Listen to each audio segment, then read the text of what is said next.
everybody. I'm so excited to be with you again today. I've got a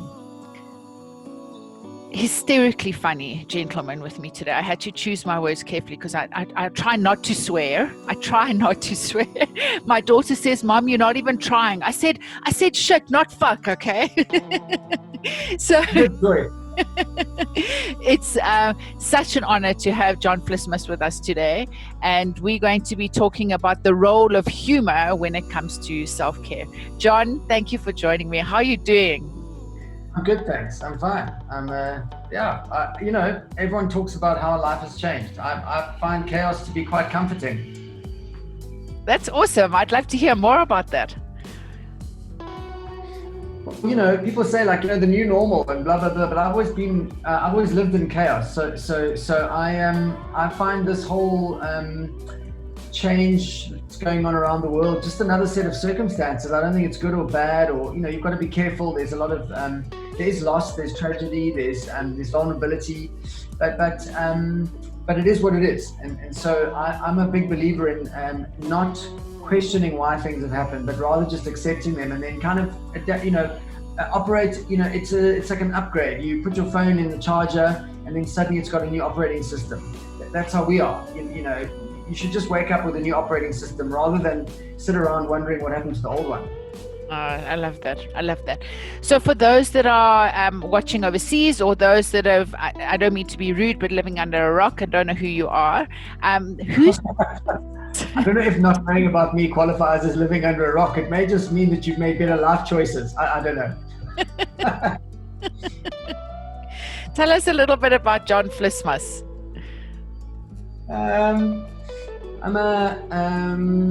Let me think. So I try and use words that I wouldn't normally use to describe myself. So I spent a lot of my life doing one thing, and then I suddenly stopped doing that thing, and now I'm doing other things.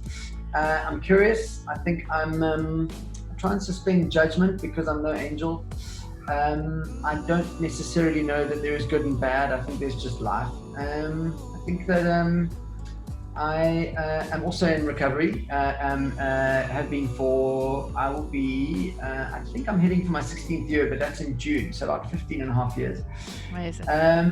I don't really follow the 12 steps. I don't really, I go to meetings because my best friend is very, very involved in the 12-step program, and I like to see him, so I do go along. I get benefit from the fellowship of addicts. I find addicts to be remarkable people, especially when they're trying to be clean. Often a great skill set in a circle. I love the idea that I can go to anywhere in the world and sit in a circle and already know that I'm connected. I wish more people didn't have to go through addiction to actually find that level of connection instantly with strangers. I like paradoxes. I think they're important. And then I think I finally realized at the age of 46, 47 that being involved in education is my calling. Oh, amazing. I was listening to Eric Clapton's share last night, and I for those that don't understand what a share is, it's when you go to a 12-step meeting and somebody talks about their life story, and it's still beyond me. Like he said in there, like, we're the chosen ones. There's people that have died from this disease. There are people that have, they've not survived this disease, but we have. And I don't mean the chosen ones as in they're like more important than anybody else, but somehow. That's kind of how it's been interpreted by nationalists all over the world, but I know what you mean. Yeah, I don't believe like we're more important than other people. No, I just believe that we're light bearers, and we've had to go through some really shitty, dark experiences to come out the other end and to shine a light. I think COVID's been an amazing opportunity for drug addicts and alcoholics in recovery who've been through the darkness to be able to say, hey guys, we're going to get through this. I know this sucks. This is going to pass like a kidney stone, but it's going to pass, and we're going to get through this. So yeah, I agree with you. The fellowship is an incredible space to feel deeply connected to life and to people. Yeah, well, my best friend, I wasn't going to meetings, and then he said, well, a lot of people know you. What do you think of the idea that if one person who may not make it sees you and goes, oh, look, they can do it, maybe I can? And then I felt like, wow, then if I don't go, I'm being a bit of a dick, actually. So yeah, so I think I have a slightly different view from Eric Clapton. I think I don't know that there's an element of, I don't believe in fate at all. I think I don't believe everything is preordained, because if that was true, then someone's organizing baby rape, which I just don't think is no intelligence on earth would do that. I think we're the result of a random 7 billion random creatures running around a rock. I think patterns emerge, and we take those patterns to mean something. I think once you start looking for coincidences, you find them because you're a highly evolved pattern-seeking ape. I don't think that there is some grand designer, some AI living in the sky. I think there's a higher power in that. If I think of addicts who are trying to not use, that's a higher power. That is, so we have a higher vision of ourselves that we aspire to. It's where we have more integrity. I don't think we always make it. We don't live there, but we visit, and when we get there, we know it's the right thing. So I think I think Henry Rollins said that the South African Constitution, the preamble, was a piece of writing that showed humanity on its tiptoes. And I like that idea, because you can't live on your tiptoes, but it feels good to be there. So I think I think that addicts who survive are fortunate. We're lucky. I don't think we've been in any way selected. I think there are many better people than me who didn't make it through addiction. They died, or they ended up in institutions, or worse. But I think those that are the remains, the lucky remainders, it would be good if we did something good with what we've been given, which is this, opportunity. I think it's randomly distributed to do something good, to try and help other people. But it's no obligation. I think if all you do is keep yourself clean, that's also okay. I don't think everyone has to be an activist, because that's binary. That's kind of telling other people what to do, and that's a little fascist. So I think if you are in a position and you have the disposition to do something good, then you should probably try and do it. Yeah, I love that. So I first saw your show at, is it called the Blue Room in Santon. In where? In Santon. Santon. But dude, this is like, my Lighty's 19, so he might have been, so let's say 20 years ago. That's where I came across you for the first time as a comedian. And I was bellowing, I was screaming, but I was high, like I was fucked. But you're funny. You're funny sober, and you're funny high, just to let you know. Good to know that I make the translation. Yeah. And then I moved to Cape Town, and I never saw any of your shows, sadly. And I moved back to Joburg 2 years ago, and I saw you at Monty, and I actually loved your show so much that I went and watched it twice. Wow. I went the first time with a Christian, quite an open-minded Christian, and there were times where I had to bite my laugh just looking at his face, like what? You didn't. And what I love about your humor is that it is educational.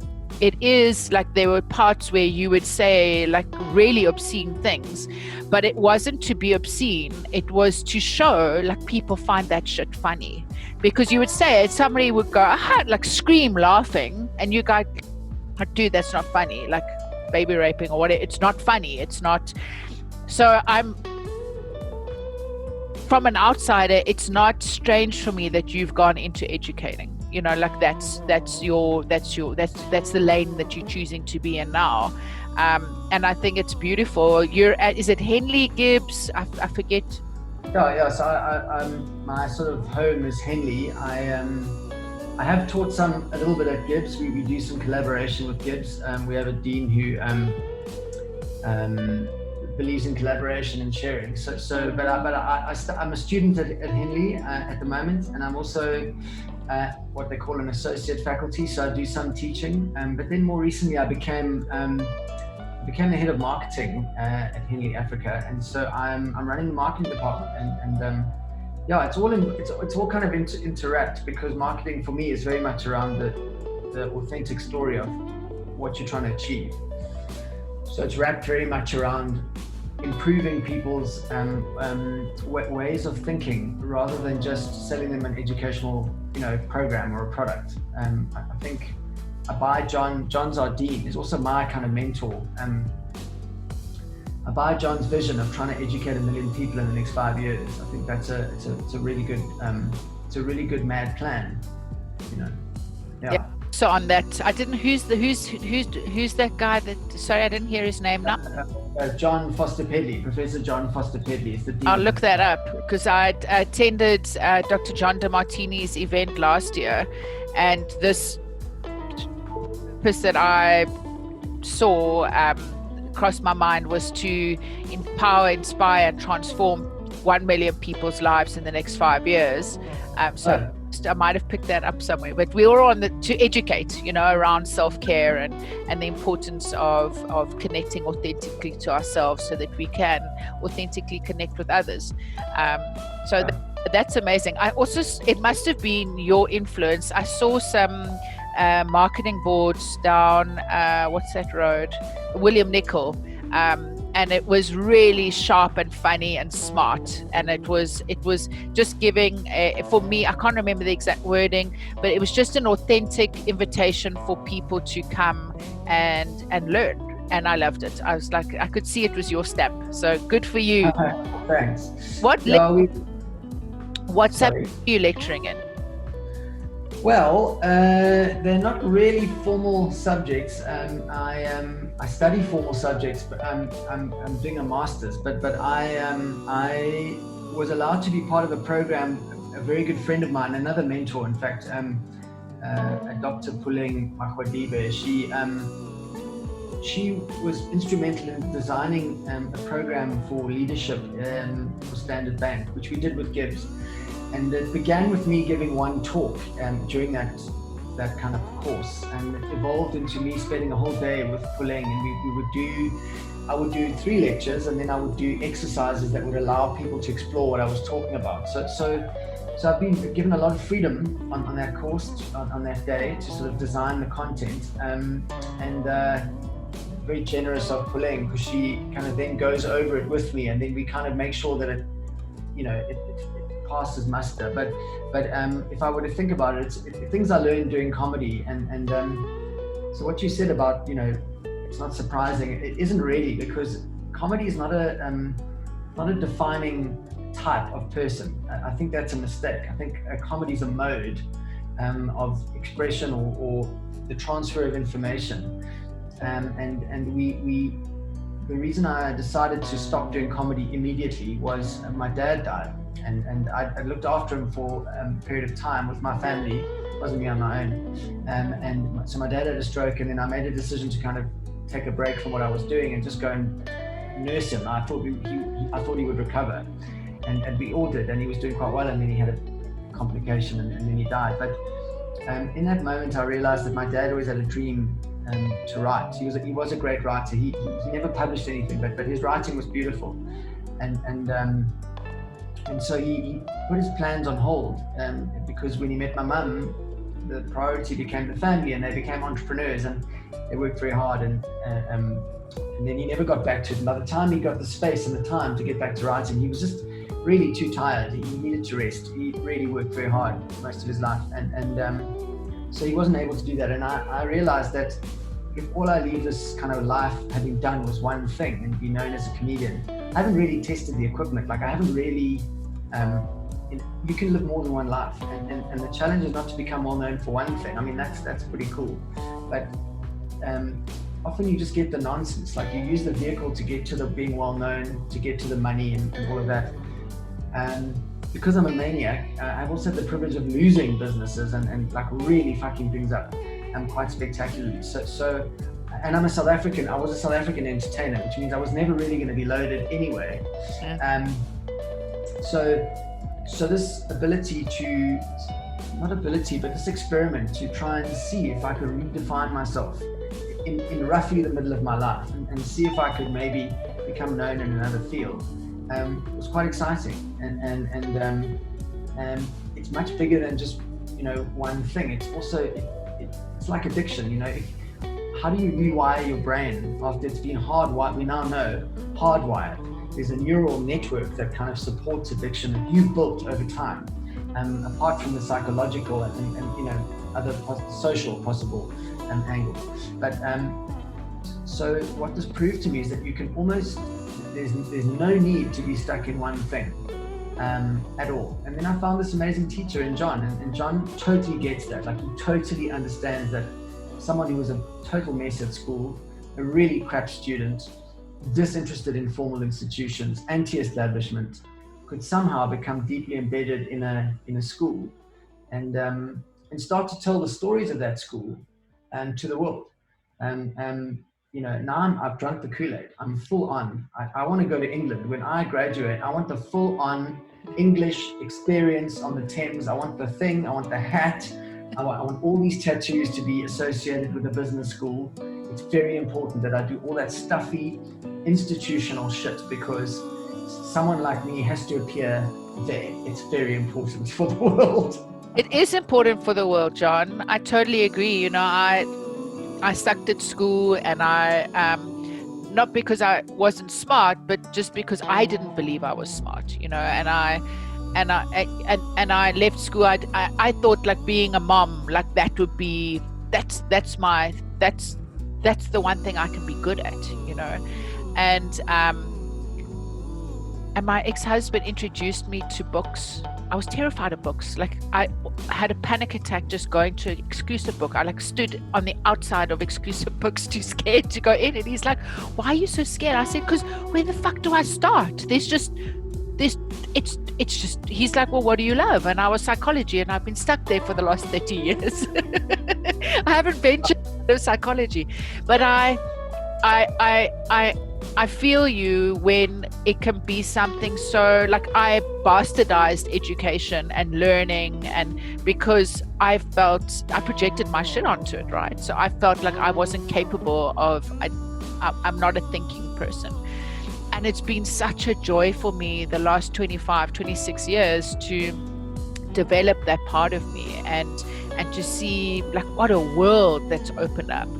And, I've got a Lighty who's 19, and he's been on the streets and, been a drug addict and never finished school. And it's people like you that I want him to be able to meet one day, with all the tats, because he's got all of that too. And to find his lane, and that at 46, 47, it's never too late. It's never too late. So I am so excited, and because I went through a journey with my Lighty where he's a smart kid, but academics wasn't his thing. He didn't want to apply himself in that way. But it doesn't mean that in the future he's not going to find something that really grips him. So I please, dude, I want to see the photo with the hat, with the gown, like, me in that shit. It's so weird, because, I mean, that's a really that's a hard story, and I feel for you, because my daughter's 19, and it's interesting that I was your son, and my daughter is at Stellenbosch studying psychology. Amazing. So it's almost like we have a complete negative, like it's a full negative of each other's story. And she grew up largely during my addiction. When she was born, I was pretty much in active use, but she lived with me for a long time when I was clean. We found, even the mum, we got divorced when she was 2. From about the age of 12 until she went to university, she lived with me, and 11, it's a very interesting, it's an interesting dynamic, because the important thing is no one's ever ruined, no one's ever beyond redemption. I'm not a religious person at all. I don't believe that forgiveness is something that falls out of the sky. It's something which we find in ourselves to give other people. It's hard, and that's why, as an atheist, I often get attacked by people, because there's this kind of idea that atheism is somehow binary to religion, and it's so not. There are so many things in the world, and it's sad that people binary kind of that create binaries where they don't have to. Yeah, the idea that I take responsibility for my actions. So like my daughter, when she was growing up, I had some anxiety whether I was robbing her of a religious upbringing. And I've just been doing a video about this Malcolm X quote: "If you don't stand for something, you'll fall for anything." And I think it's the most horrific quote ever. He was an amazing figure, but and also flawed, because the world is complex. It's not binary. It wasn't all good. There was some very bad things about Malcolm X, some very good things too. But the idea that you tell people that if they don't believe, choose anything rather than fall for anything, that's a really dangerous idea. It teaches people that, if you don't choose something, you fucked. And it's not true. So with my daughter, I took a risk and I said, well, I don't believe in anything, but if you want to, you tell me which one you like and I'll take you there and I'll get you the books and I'll whatever it is and eventually she came to the decision at the moment that she's an atheist like I am. And when I asked her why, she said, well, Dad, because I want to be responsible for my choices. I don't want to do it because I'm worried about upsetting an invisible person or going to hell. Like I don't want to not murder someone because I might go to hell. I want to not murder people because it's not the right thing to do. And I'm part of it. I think that's a smart choice. So yeah, you never know. Your son might end up being a professor. Yeah, no, it's beautiful parenting. I mean, I across the same bridge, I was raised Christian, and I'd probably say that in some elements of me are Christian. I don't believe the whole hell bullshit. I don't believe Jesus died on the cross to save my sins. I don't believe any of that. So the Christians would probably say I'm not Christian. And I lean a lot to the Buddhist leanings, and that's not even a religion, it's more a philosophy, and totally about, like taking responsibility for our actions. And I love that because I did the same with my son. I didn't want to, his life is his gift. Who the fuck am I to go and instill my idea of what his life should be? That was probably one of the greatest lessons that I learned with him being on the streets and choosing to be on the street, because I was in recovery then. I'd been in recovery for 10 years by that time. And I'd lived my life where I'd made this silent pact with God, saying, I will dedicate my life to helping addicts as long as you protect my son, as long as you, this was my fucked up thinking. And it got to a point where he was choosing to go and be on the streets and do this thing. And I was like, fuck you, dude. Fuck you. Fuck you and all the horses that you rode on and all the angels that come and support this bullshit notion. And I was on my way to an AA meeting and I was screaming. I was in Cape Town at the time, going around hospital beds, screaming at God and saying, I just want to know the truth. I just want to know the truth of why we're here. What is it? And then I just said, I'm not going to an AA meeting, because if AA actually did help, then I wouldn't be in this state. And I fucked off and I went to dancing. And it's like free form, not clubbing dancing. And I walked in and there was a lady there that I saw that I'd never seen before and I'd never seen since. And on her shirt, it said, being sober is the truth. And I just fell to my knees and I was like, that's as simple as it is, right? Like that's, my life is my gift. And it's not about, I hear you, I can see how parts of me could be atheist as well. I can see that. I can see how. And it's not a binary. One of my best, Puling, this friend that I work with, I've become really close to Puling. Puling is a very charismatic Christian. And the beautiful thing about our friendship is that, I teach this in my class, is that she tells a story when she introduces me, that when she realized that I was going to be talking, I lectured her when she was an MBA student. I didn't know this at the time, but I was lecturing her, and she was deeply offended that they'd given me airtime at the business school in Cape Town, because I was like this horrific, earringed, tattooed, foul-mouthed monster, and I was offending her kind of Christian sensibility by being in her airspace. And then halfway through the lecture, she made a decision that I wasn't the problem, she was. And then she talks about how when it came time, and she actually went way ahead of me, and she's now a PhD.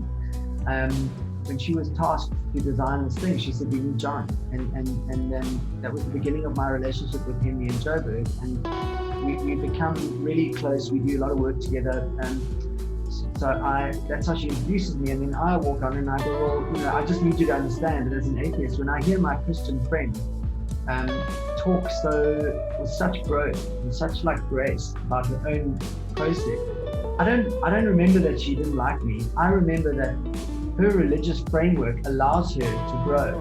The way she uses the framework brings out the best in my friends. And so it's in my interest to support my friend's belief in that framework. It's not a thing of because you don't believe what I believe, I'm against you. It's I'm just not in your box. So you're in a box, but it brings out the best in you. So that's a good box for you. I'm with that. So I won't offend you. I'm never going to be offensive about your religion in front of you because it doesn't help your mission. In return, she finds my decision to accept my own responsibility for things. There's something of value in that for her. In the Bible, there's lots of good stuff for me to read. I can learn a lot from some of the lessons. In recovery, I got all wrapped up in the prodigal son idea. It helped me to understand how to go back to my family after I thought I'd ashamed them. And it's a beautiful thing that helped me a lot. There was a very nice Christian lady who was one of the counselors there, and I really got on with her. One of the other ones, not so much, because they were a bit fundamental, but she was amazing. So I find that interesting, and as much as I find Roads Must Fall is a quite a good intellectual movement, if you remove your white kind of reaction to it, quite a lot of intellectual rigor. Church of Satan just opened up in South Africa. They're registered as a religious organization. Some of their stuff is quite good. I mean, it's not all for me, but there's certainly, it's not all nonsense. There are some things. I use that in some of my classes. I get the group to agree that we're going to form a community, and I just offer them 6 factors that might help us form a good community, and then I reveal that these are from the founding, the statements of the Church of Satan. Everyone shook themselves because now they think they've agreed with Satanism. And I'm just no, it's not a moral decision. It's an intellectual idea that you can understand what these people are saying. And without the context of where they come from, you can agree. You can agree with each other. So now remove Satanism. Put in race. Put in, gender. Put in whatever your belief system might be. Change the framework, and you still find common ground with other people. That's intelligence. That's diversity. Where you find that there are exclusionary factors based on what you believe, then that's putting you in a box, not the other person. So that's kind of what I teach a lot of. Sorry, I love what you're saying. It's and I think one of the most powerful things about the fellowship, the 12-step fellowship, is that I was able to sit in a room and I could sit with somebody who worshipped Allah, somebody who was a Buddhist, somebody who was a Christian, somebody who was an atheist, and yet there was this connection between us that all of us wanted to get clean and sober. And that, one of the people I'd met, his higher power, he didn't believe in a higher power. There wasn't, he just couldn't go there. He was atheist. So his sponsor said to him, okay, well, choose something like animate. And he was like, okay, I'm going to choose the salt and pepper grinder. And that was his high power. That's how he handed over, the difficult moments to the salt and pepper grinder, and that worked for him. So, yeah, I can see how that is a very powerful tool to bring people together. John, tell me, what value do you bring to the world? I don't know. It's a great question, and I think it's. I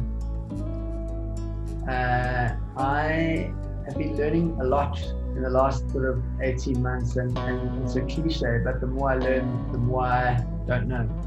I don't know. I am constantly hearing about things that I've said to people years ago, or at a gig or a joke that made them think about something.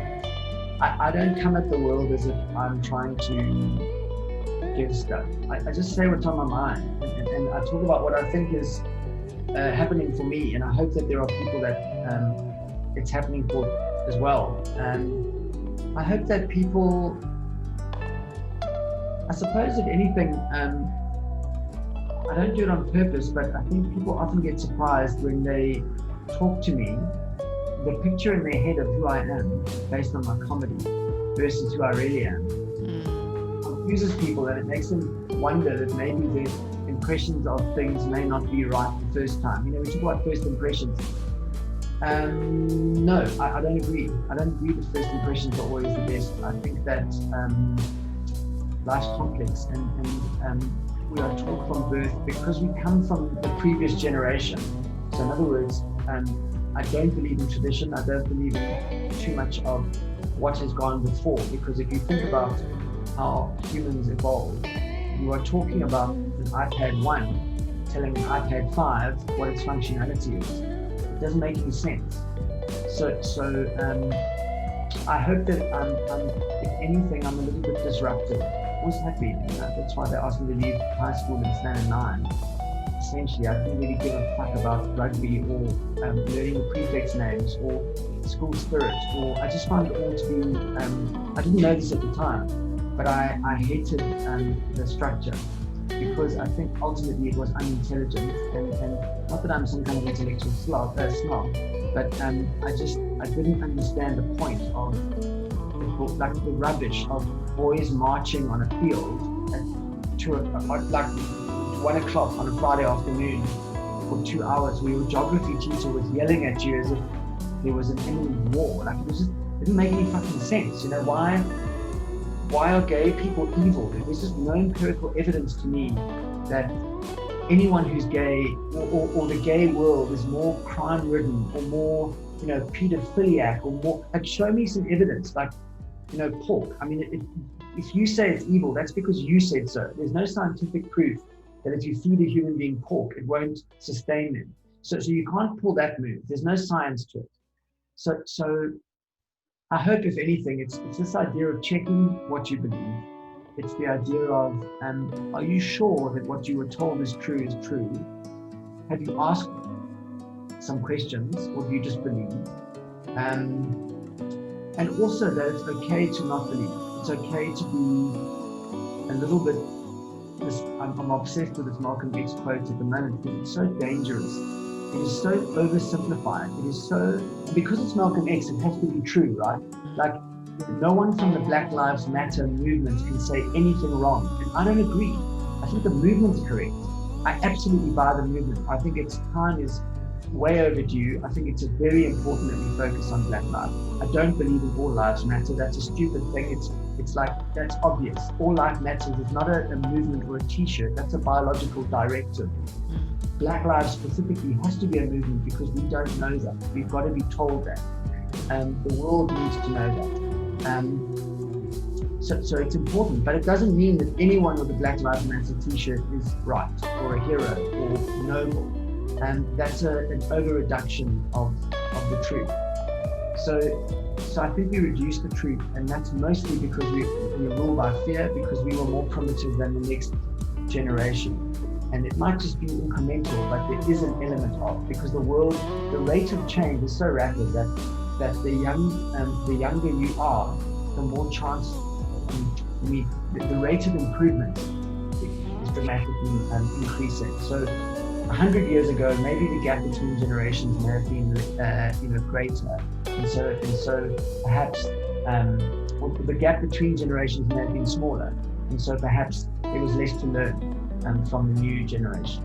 But we're basically giving birth to our teachers every second, and if we don't pay attention to them, we're fucked. And well, we won't be fucked. We'll carry on, but it'll be messy. I don't believe in catastrophe, but I think, if anything, I'm trying to reverse the view by disrupting and saying, well, no, you know, like the idea that gay marriage is wrong. Okay, so why? Give me a reason. Well, it's between a man and a woman. Well, what is a man? What is a woman? We've now realized that gender may not be as set as we thought it was. So that doesn't really fly. Then you get the argument of, well, it's a sacred thing. Okay, between who? Well, between a man and a woman. Okay, but 60% of us fuck it up. So how sacred is it? Sorry, you can't say it's sacred. I mean, most of us don't get it right. Why don't you give other people a chance? Maybe they really will do a good job of looking after this idea. So, you know, I had this argument with a priest on TV where he said, well, gay people shouldn't adopt children. I was like, okay, but why? And he said, well, because the children might grow up gay. I'm like, yeah, but the number one producer of gay children is straight parents. Those are the facts. So it's just, if anything, I hope that some people might resonate with the way I choose to sort out the world in my head. I love it though. That we need to, I think that we need to nurture that questioning spirit, like how not just swallowing things wholesale, just really, and of course there's a period of our lives where as children we do biologically just take on the beliefs of our parents, but that's where teenagedom gets icky, right? Because that's when they're questioning it, and as parents and as educated, and my children are hands down my greatest teachers, and my ex-husband, he's hands down my greatest teachers. So I love looking at life through their eyes, and I think one of the most powerful experience or lessons that my son taught me was when he was out there and on the streets. I used to go around to rehabs and go and share my story, strength and hope. And I was sitting outside a treatment center in Cape Town, and I was bawling. I was like, how the fuck am I going to tell my story? I can't, like, there's snot and tears everywhere. Like, I'm not going to. Anyway, I asked for grace and strength, and I went and sat down, and I managed to get through 20 minutes of my story. And there was this lighty there. He was about 18, and he looked at me and he said, I'm so glad you've come today, because now I know what my mom's been going through. And it hit me then that my lighty was helping other people, even though he was out there using. And I was very humbled by that, because I realized that what you're talking about, like, life is not binary. It's not good or bad. It is. And if we show up authentically and with compassion in each moment, we can affect our own lives and we can affect others. So I love what you're saying. I love that we get to think things through. Before we go, I want to ask you, what is your take on self-care? It's a great question. I've just come back from, I've been working very, very hard. I'm working on two things that keep me busy at the moment. So I work very hard, and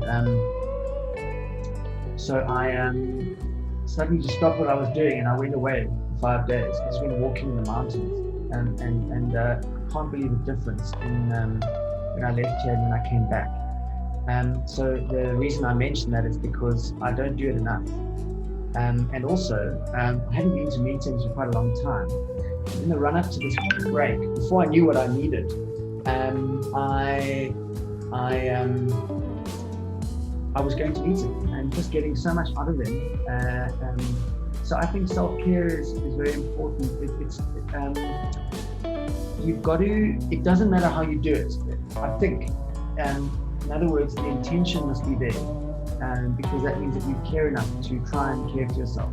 So I just started finding outlets when I could, like the meetings are in the evening, so I could find gaps. I didn't have to work till 7:30, 6. I could find some time, and that was it until I could get on my break. And so I think you've got to spend at least 20 minutes a day just thinking about yourself and what it is that where are you at and what's going on. And we don't do that, we just don't. I don't think we do it enough. And when I say self-care, I don't mean indulging yourself. I don't mean like, putting band-aids on sort of spiritual gunshot wounds. I mean genuine moments of, it doesn't have to be a specific thing, but it's got to be honest, it's got to be vulnerable, it's got to be searching, it's got to be brave, sometimes a bit brutal, and also gentle, forgiving, it's a big messy paradox. But I think it's something it's got to be conscious. Let's put it like that. You've got to be conscious of yourself for a focused amount of time, regularly. I don't know what the formula is, but I think some self-conscious high, but self-conscious has become a bad word. It sounds like you're insecure. Insecure. And they're two different things, you know, becoming self-conscious. Well, why wouldn't you be self-conscious? That's a really important thing to do. So, yeah, I would say become self-conscious in a positive way. Questioning of self. Everything. You know, your intelligence is fleeting. Your intelligence is only based on the amount of questioning you are doing of your current environment. You know, that's the only way I can describe it. Is the moment you've decided that you fully understand something, you become a little bit less intelligent because you switch off your aerials, you've made your judgment. Whereas inquiry, curiosity, fires more neurons. So you are using your bigger brain when you're unsure than when you've decided that you are sure, which is why so many absolute regimes make such massive fuck-ups. Is because once you slam down the judgment, that's it. You know, there's a great book called Black Box Thinking by Matthew Syed, I think his name is, which explains the anatomy of failure. And it's largely got to do with what he calls closed loop thinking. Once you shut the loop, you really stop learning. And that's a big deal. So it's the picture that I see in pictures. So the picture I'm seeing is how we surf on this, but we prepared to go and lean into and be curious about what it could be. Yeah, exactly. That's beautiful. That's exactly right. It's there because I think that's a powerful place to end. Any last thoughts? Yeah, thanks for asking me and thanks for doing this. I think it's really important that there are people like you doing these kind of things because we need more platforms to talk that are authentic. And you've got a great way of asking questions and then not guiding the answer, which I really appreciate. Amazing. John, sending you a massive hug and a kiss. So I know how hellishly busy you are, and I was so you agreed to come and share time with me. I wish you every success, and I am so lucky, so grateful and excited about how lucky your students are, because I think it's the tide is turning. And when people like you that have got a questioning mind are able to be there for people to open themselves up, you know, and open themselves up in a vulnerable way to life and to learn, I think is a beautiful thing. So I'm very excited about the future of education. I think it's a beautiful thing. If you ever want me to talk to your 19-year-old tattooed young man, I'm more than happy to anytime. Oh, that would just have a chat. I don't have an agenda, but just to share, you know. Yeah. Be amazing. I'd really love that. I'll send him. May I send him your number? Yeah, anytime. Amazing. From my God to your non-God, may you be blessed and shine. I'll take it. Take care. Thanks so much. Thank you. Today with this amazing, heartfelt moment. I feel very blessed to have been with you today. I wish you a beautiful day. Take care, everyone.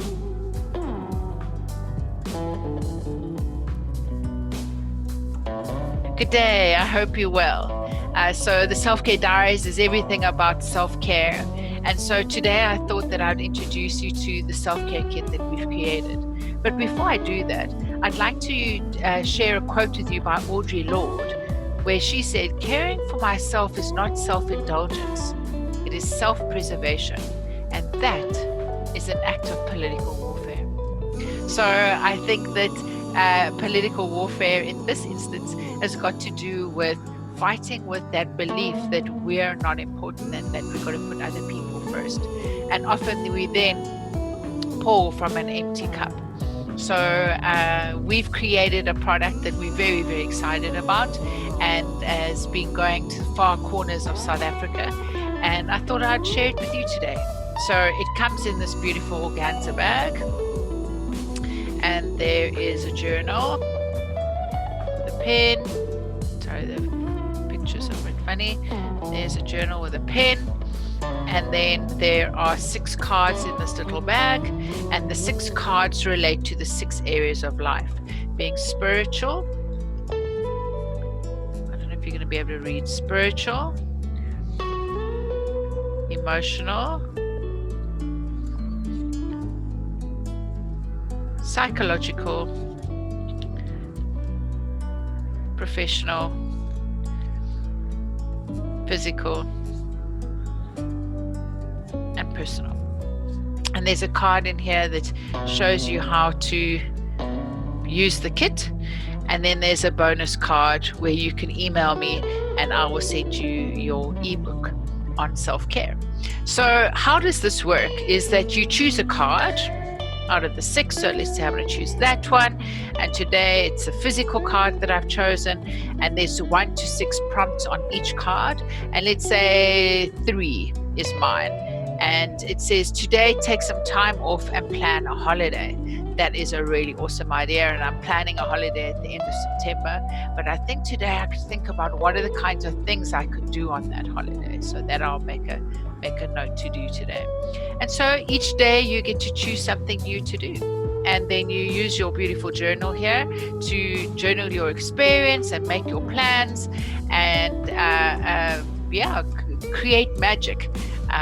Like Shukri Tufi said in our one YouTube video, please go check it out. It's really interesting about the power of journaling and how the energy of something changes. He said the energy of something changes when you write it down. The frequency of something changes. And it's so good to get something out of our head and onto paper, because then we get some objectivity and we're able to gain some more self-awareness. So if you'd like to order a self-care kit, please go and look at my website, www.leighjoy.co.za, and that's leighjoy.co.za, and you'll go to the shop and then you'll see the self-care kits there. I'm wishing you a beautiful day.